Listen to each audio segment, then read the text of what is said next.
Hello everyone, जय भीम, नमो बुद्धाय। स्वागत आप सभी का ट्रुथ लिटरेचर में। और आज हम जानने का प्रयास करेंगे कि जब भारत में अंग्रेजों का शासन हुआ तो किस प्रकार से ब्राह्मण वर्ग मुगलों का साथ छोड़कर अंग्रेजों की तरफ हो लिए। साथ ही साथ हम यह भी जानने का प्रयास करेंगे कि जिन्होंने भी जातिगत इतिहास लिखा है, अपनी अपनी जाति का इतिहास बताया है, क्या इसका कोई आर्कियोलॉजिकल प्रमाण मिलता है या फिर नहीं। तो आइए शुरुआत करते हैं। हम रेफरेंस ले रहे हैं किताब जाति उत्पत्ति का भ्रमजाल। लिखते हैं, भारतीय शासन व्यवस्था में मुगलों की सत्ता कमजोर हो जाने के बाद 1764 ईस्वी के बाद अंग्रेजों का वर्चस्व हो गया और ब्राह्मण वर्ग मुगलों का साथ छोड़कर अंग्रेजों के साथ हो लिया। साथ ही पुनः ब्राह्मण वर्ग इन सछूतों और अछूतों पर अपना आधिपत्य जमाना शुरू कर दिया।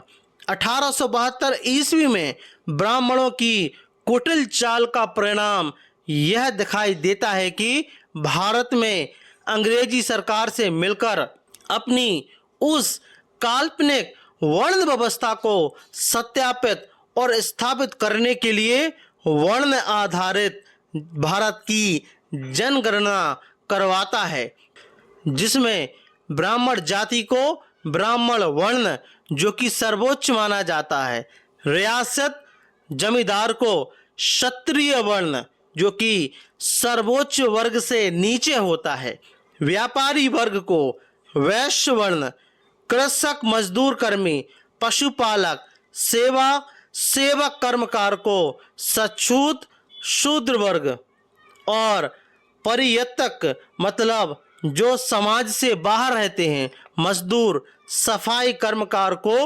अछूत शूद्र वर्ग में गिनती कराकर अपनी पुरानी काल्पनिक व्यवस्था को सत्यापित और स्थापित कर दिया। पुनः ब्राह्मणी व्यवस्था का परचम लहराते हुए ब्राह्मणों ने अंग्रेजों से मिलकर 1931 ईस्वी की जनगणना में प्रत्येक प्रदेशों में भाषा और क्षेत्र के आधार पर भारत के बहुजन समाज को लगभग 6500 जातियों में विभक्त करते हुए इन लोगों को एक नई खंडित जाति का प्रमाण पत्र दे दिया। भारतीय समाज में 19वीं ईस्वी के बाद कुछ ऐसे लेखक विद्वान भी हुए जिन्होंने अपनी विद्वता और परिकल्पना का इस्तेमाल करते हुए अपनी अपनी जाति की उत्पत्ति से संबंधित अनेक किताबें लिखी। इसमें कुर्मी जाति की ही नहीं अपितु अन्य जातियों की भी किताबें मिलेंगी।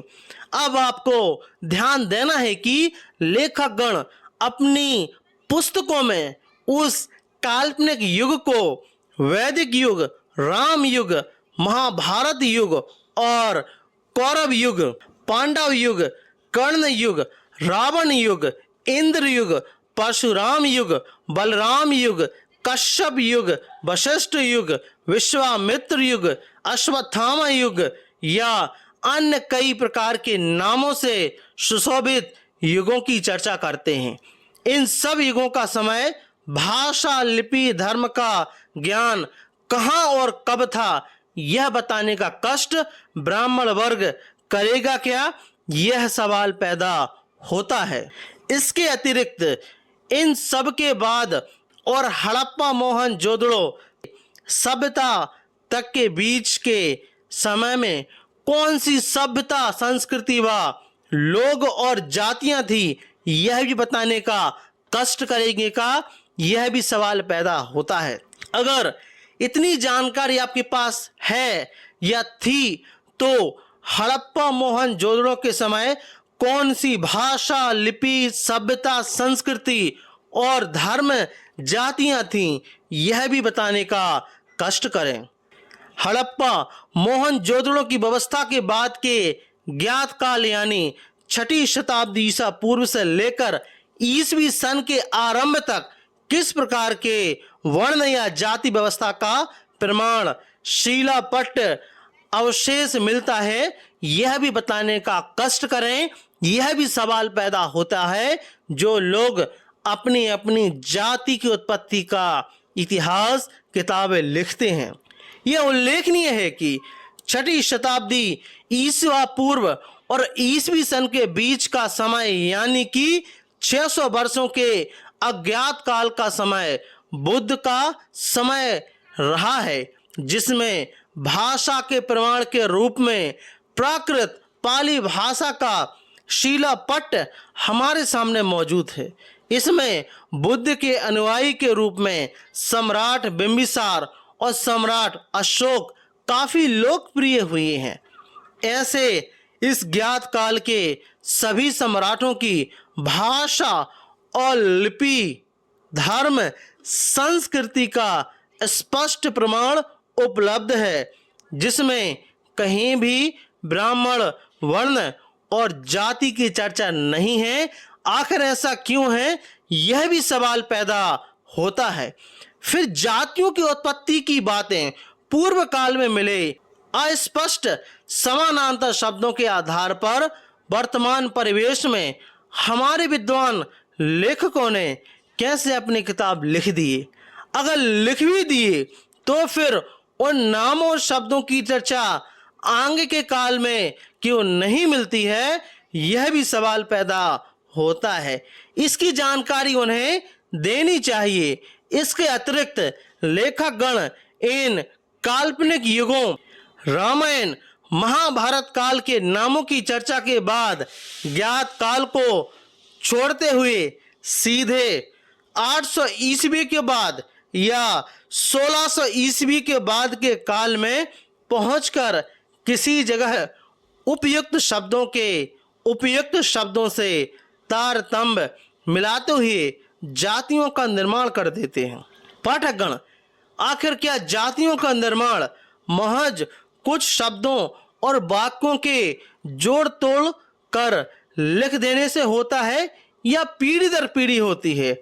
जितने भी हमारे बीच लेखक विद्वान महोदय हुए हैं, उन्होंने जिस किसी की भी जाति की किताबों का लेखन या रचना किए हैं, उनमें वे लोग सामान्य तौर पर सर्वप्रथम हड़प्पा मोहनजोदड़ो काल, आज से 4000 वर्ष पूर्व से भी पूर्व, यानी वैदिक काल मतलब अज्ञात काल की चर्चा करते हुए सीधे मुगल काल मतलब 1526 के बाद पर आ जाते हैं, या अज्ञात काल की चर्चा करते हुए मौर्य काल 320 ईसा पूर्व और अंग्रेजी 1764 ईस्वी के बाद काल पर आ जाते हैं।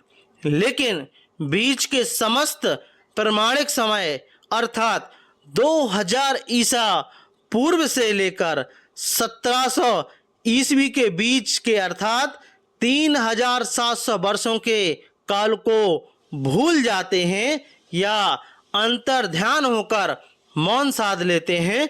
क्यों? वस्तुतः भारत में जातियों की उपस्थिति का प्रमाणिक अभिलेख 8वीं शताब्दी के उत्तरार्ध यानी पाल वंश के बाद के समय से मिलना शुरू हो जाता है, जो आगे पीढ़ी दर पीढ़ी मिलते आया है। इसमें प्रभावशाली, संपन्न और बुद्धिजीवी जातियों का प्रमाण मिलता है। इस काल का 800 से 1200 ईस्वी तक को राजपूत और ब्राह्मण काल भी कहते हैं। लेकिन जो जातियां मेहनतकश, निरीह, निरक्षर और निशक्त हुआ करती थी, उनका प्रमाण और प्रसार अंधेरे कूपों में दब जाया करता था।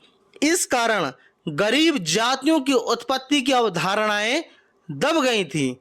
लेकिन इन जातियों के अंदर जब कुछ लोग साधन संपन्न हो गए, तब प्रतिष्ठा पाने के लिए अपनी उत्पत्ति को काल्पनिक काल से जोड़कर देखना शुरू कर दिया, जिसका आधार बिल्कुल भ्रामक और तथ्यहीन है। तो हमने इस वीडियो के माध्यम से जानने का प्रयास किया और सवाल पूछने का प्रयास किया कि किस प्रकार से जो लोग जाति उत्पत्ति की किताबें लिखते हैं, जो सभ्यता संस्कृति थी उसको डिकोड किया या फिर नहीं। साथ ही साथ इस वीडियो में हमने जानने का प्रयास किया कि किस प्रकार से ब्राह्मण वर्ग ने मुगलों का साथ छोड़कर अंग्रेजों का साथ दिया और उन्होंने जातिगत वर्णगत जनगणना कराकर जाति व्यवस्था को मजबूत किया। तो आपका इस टॉपिक के बारे में क्या मानना है, कृपया हमें कमेंट बॉक्स में ज़रूर बताएं। और यदि आप ट्रुथ लिटरेचर पर नए हो तो ट्रुथ लिटरेचर को आप सब्सक्राइब जरूर करें, साथ ही साथ हमारी वीडियोस को शेयर ज़रूर करें। जय भीम, जय भारत।